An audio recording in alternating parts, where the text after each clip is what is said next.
We gather at this conference, of course, to discuss security. And normally we mean threats to our external security. I see many great military leaders gathered here today.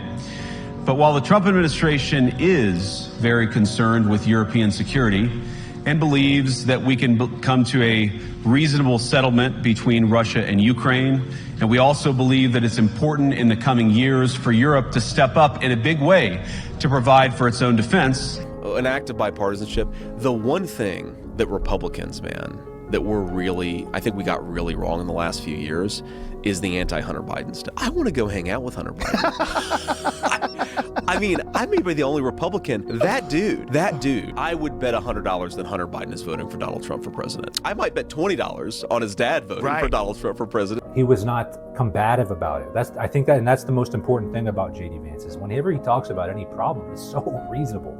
He's so gentle about it and kind. He's just like, hey, this is what I think, and he says something really smart and he's like, large number of Haitian migrants who have legal status, temporary protected status. Well, Margaret, but thank you, Senator. We have so much to get to. Margaret, I think it's important because we're going to turn out of the economy. Thank Margaret, you. the rules were that you guys weren't going to fact check, and since you're fact checking me, I think it's important to say what's actually going on. I've become friends with school shooters. Yeah, the Munich Security Conference, the way he dismantled the EU, that was based. The threat that I worry the most about vis-a-vis Europe is not Russia, it's not China, it's not any other external actor. And what I worry about is the threat from within, the retreat of Europe from some of its most fundamental values shared with the United States of America.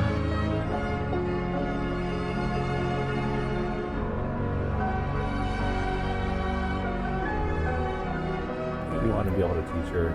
But go ahead. We'll talk about JD Vance. I think it's a perfect time to segue into it because he really is a champion of the right wing, I think, right now. And he's really the future of the right wing, I feel. So.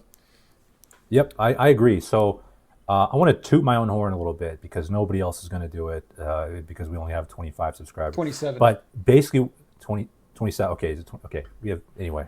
I need to toot my own horn and say, I mentioned the last time we talked about JD Vance, which must have been 2 episodes ago, that I think JD Vance is to the right of Trump on many of the issues that I care about. One being, of course, Israel. But I also said that I think he's much more reasonable and articulate than Trump ever has been or ever will be, and that's the main reason I like him. Well, I'm just going to call back to the first story we talked about today, which is the leaked signal messages.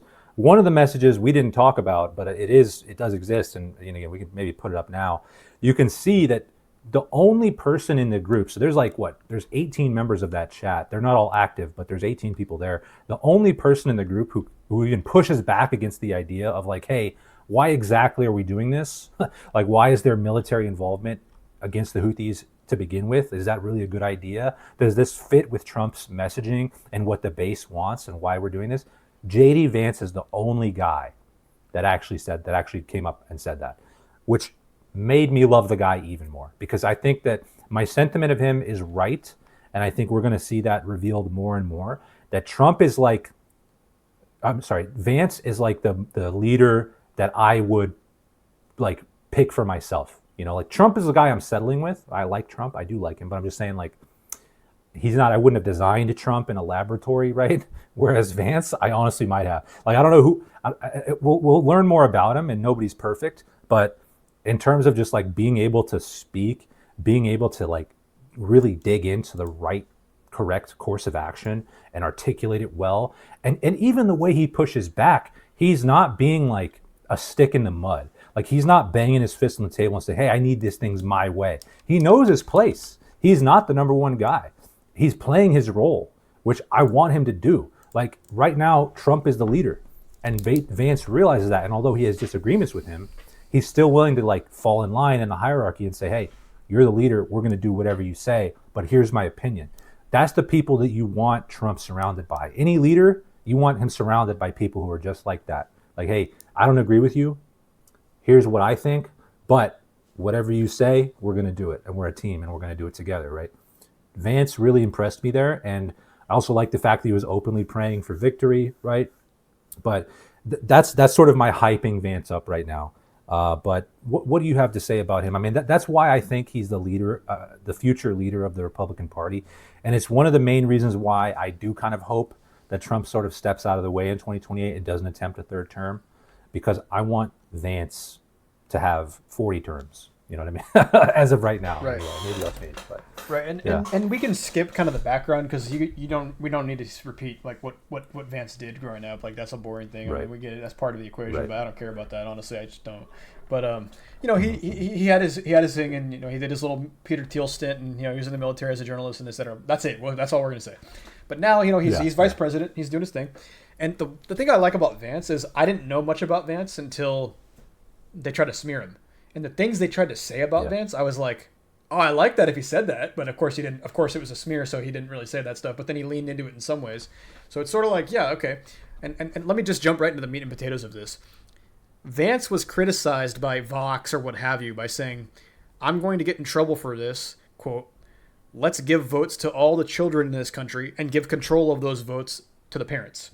So what he's saying by that is he's really just voicing what I'm saying, is that it is a moral imperative that everyone has 2.1 kids, right? That's what I've been saying. I always agree. Yeah. And so the anti-natalists of the world, they don't, in my mind, they shouldn't have any say in what society looks like, because they're not going to be around for the downfall of deficit spending, for the downfall of constant, you see what I'm saying, where I'm going with this? And Vance is the first politician that's kind of really said it out loud, the thing that I've been thinking about this. And I'm like, hey, I'm not saying, hey, like, you have to have kids, you know, like this, that, and the other, but I like that rhetoric, though. I like that rhetoric of, hey, dude, have kids. Like, you start to have kids and do your thing and, like, make society better. So that's one thing I'll start with. And, you know, he said a lot more. And he kind of, you know, allegedly made fun of somebody for being a childless cat lady. And I'm not going to name her name, but, you know, this and that and the other. But, you know, the smear attempt was pathetic. And I actually agreed with, I was hoping that it was real, because they embellished his words on it. But, I mean, that's part A. I mean, he's farther to the right than most people in that aspect, which I have extreme right wing on that. So, yeah. Right. Me too.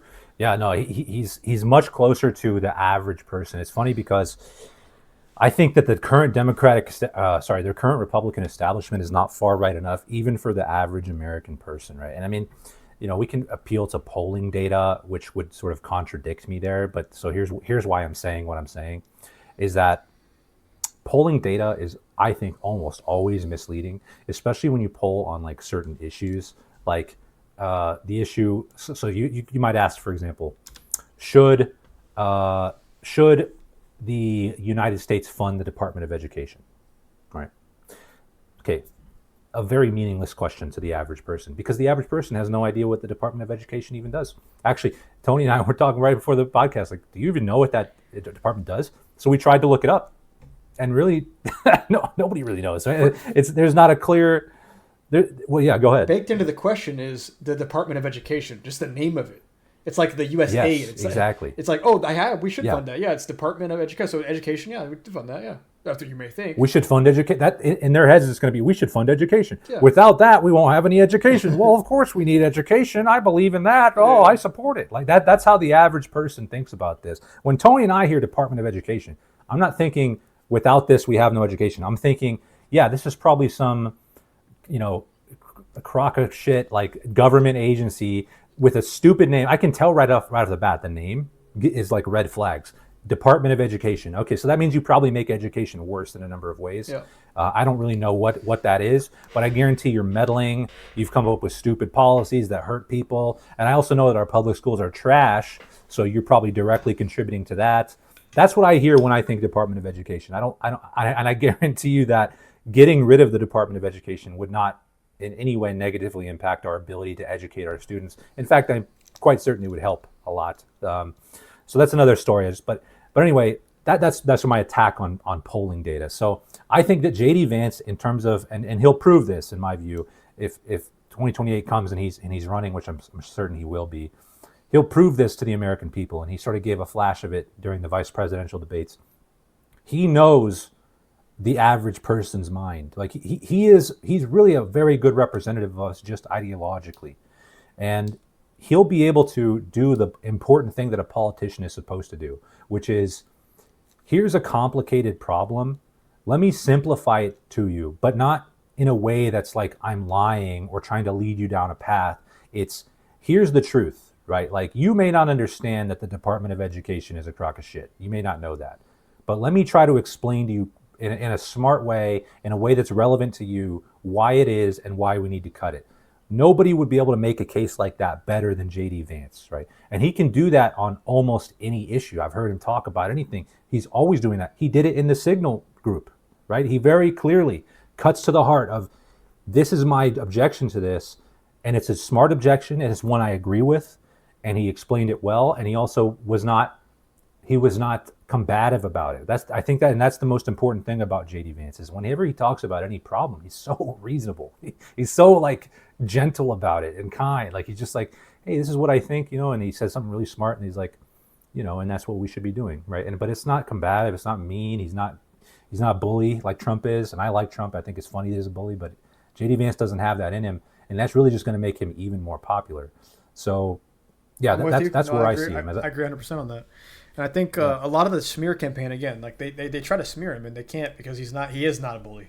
And he'll, I think, eventually get some of that into him when he needs to, because I don't think Trump was born a bully. I think the media pushed him so hard, not just the media, but when he was apprentice and before that even, you get this you just start to understand the complex of what the media really is, right? And I think JD is relatively new to the spotlight, so he probably will get some fatigue at some point, but let's see how it goes. I'm excited for that kind of smear campaign attempt, and he handled it well already. He handled it very gracefully, and when he was pushed, he agreed to do interviews, and when he was pushed on this stuff, he just said, let's focus on the fact that all they're saying is that I'm weird, okay? They're not saying anything about my policies, which is a good thing, right? That means they have no argument against it, and I'm open to hearing it. And, he's this, that, and the other. So he's just intelligently dismantling left and right. And I've never heard him really with a mishap. So excited to hear from him in the future. But it's really like kind of what you alluded to, is that he does have a lot from everybody. Like, a lot of people from any different camp kind of agrees with him in different ways, So even from other sides of aisles. Yeah. So he's bringing a lot of people together. And I think he's I wrote down some stuff that he was involved in the last 4 years, as far as bills and proposals and stuff. So I'll just name them. We got the Protecting Children from Gender Transitions Act. I mean, the title alone is pretty good. Dismantle DEI Act. The Railway and Safety Act. I don't know anything about that, so I can't really talk about that. And then the Invent Here, Make Here Act. So that's probably that's more bringing manufacturing back to the United States. So all that's all he's been involved in before VP. So it's like, he's doing stuff that seems that's pretty good. So we can analyze all that stuff more in detail and really dive into it, but it's not really important. It's just something that I'm bringing up as what has he done before becoming VP, right? He's not nobody, so, and he's able to convince Trump to become his VP even after calling Trump Hitler. So it's like, the guy's got Riz. That's interesting too. He's literally Anthony Rizzo. Yeah. You know what I mean? That's an interesting thing. And that, I think there's another reason why I feel very well connected to JD Vance in terms of I feel like he represents me more than any other politician in my life, right? Maybe I used to feel that way about Obama, but and I think at the time he did represent me. I've changed my mind on all that, but at the time he did. But JD Vance is much closer to me in age. He's like 40 years old, right? So he feels like he doesn't have that boomer tint. Like, everything Trump does is like a boomer, even the way he tweets and the way he writes. The way he talks, he's just like he's different from me, right? And I still like him, but he's like grandpa. Where JD Vance is more like somebody I'd be friends with, right? JD Vance is somebody that I get in a skiff with and say everything I want to say, and he would, even if he didn't agree with me, we could have a talk. He'd vibe with you for sure. He'd vibe with me, and it'd be a good, useful conversation, right? And it'd be awesome. So I think he has that going for him. There's something else I wanted to mention. Yeah, the Munich Security Conference, the way he dismantled the EU. Just that was based, and that was great. And even based is a term that's allegedly that's something you're not supposed to even say anymore. I guess that's. Is that banned? I don't think it's banned. I got pushback on it from an individual, but saying that's a white person thing to say. I'm like, okay, well, I'm white, so I'm saying it, but I don't know, but whatever. It's incredibly based. It's based. Is it? You're saying it's based to be white? Wow. No. That's not. No. Are you teasing the individual or? I'm teasing that individual. Gotcha. It was just an interesting thing. He just brought up my. By the way, my whiteness has been brought up recently on a few different occasions that on my mind. You're being noticed. I don't know if it's I always think and this may be out of scope here, but we talked about this last 2 weeks ago, and I think it's interesting that people bring up race, and it's like people don't bring up race of anybody except whites around me, and I'm not sure why. As somebody who's I am like married to a Chinese person, so it's like I don't understand why that's being brought up all the time. I'm not the one bringing it up, but anyway. Back to this. Yeah, Vance is could white. be the mustache. It could be. Yeah. Vance blasted. That's white coded. Yeah. Vance blasted the European leaders with civilizational suicide via open borders, censored speech, etc. And you documented that pretty well. And I think when that thing dropped, you and I were both like, okay, well, it's another big moment for Vance. I mean, talk about that. Well, yeah. And that was not long. Was it? I think that was right before the Oval Office thing with Zelensky, right? So he had already gone to Europe and like slapped him around. And honestly, man, maybe we could even talk about Europe at some point, but it's a disaster, bro. Like in my view, like the UK, France, Germany, these countries are lost, man. Like Ireland, how are they going to overcome? Like, if you think that it was bad to be a conservative from like 2020 to 2024 in the United States, they're literally getting thrown in jail in Ireland for like pointing out who's going around and grooming and raping like minors in their communities. Like just posting about it on X and saying nothing else about it, but just saying this is who did this and it's proven in the court of law, you'll get thrown in jail because you're inciting violence against immigrants, right? Like the Europe is so screwed. Like their free speech is non-existent. That's one thing too about the United States that everybody watching should hopefully understand. Other countries don't have the guarantee of freedom of speech that we have. The fact that it's enshrined in the Constitution means it can never really be taken away from us. Bro, they don't have that in other countries. Like they literally just don't have free speech. Like they'll just decide that something is illegal to say and you'll get thrown in jail for saying it. And they exercise that control to keep their liberal ideology in power. That's why they have a far worse problem with immigration. And really the types of immigrants that they're getting are also far worse, to be honest with you. Like they're much more likely to be Islamic militants who are just taking over their country and they're letting it happen. The most popular baby name in the United Kingdom, in London, and this has been true for a long time, is Mohammed. That's been the case for like 8 years. It's been a long time that's been true. Their country is falling apart and I don't really see any way to save it. I mean, I don't live there, so I'm not privy to all the details on the ground, but just as an outside observer, it's a disaster. And JD Vance went there and he pointed it out to him. He's like, hey, you guys are fucking up big time, man. Like the censorship laws that you're doing, and even just look at economically, Europe doesn't produce anything anymore. They don't build any companies. What's the last big European company that was founded and got big? I mean, BMW? They don't have any. I mean, yeah, what was that, like in the 40s? Like, I mean, you could name a few, but I mean, think about the United States: Apple, Microsoft. Tesla, Apple's an Irish X, company, bro. Don't you know? No, I don't know what you mean. Ireland is it's a little tangent here, but Ireland is one of the highest GDP per capita countries, only because they are sort of a tax haven for Apple, literally. So okay, it's kind of a weird little. Yeah. You can look into it. It's hilarious, actually. But yeah, yeah, that's hilarious. Yeah. But another interesting thing on that is like Conor McGregor. You know who that is? The UFC guy. Of course I know. Yeah, he's being charged now by the Irish government for inciting hatred against immigrants, and it's because he's decided to run for president, and he's obviously on an anti-immigrant platform. So they're trying to throw him in prison for something he said on X in like 2023. That's funny, right? This is how these countries operate, man. Like they're really scary, honestly.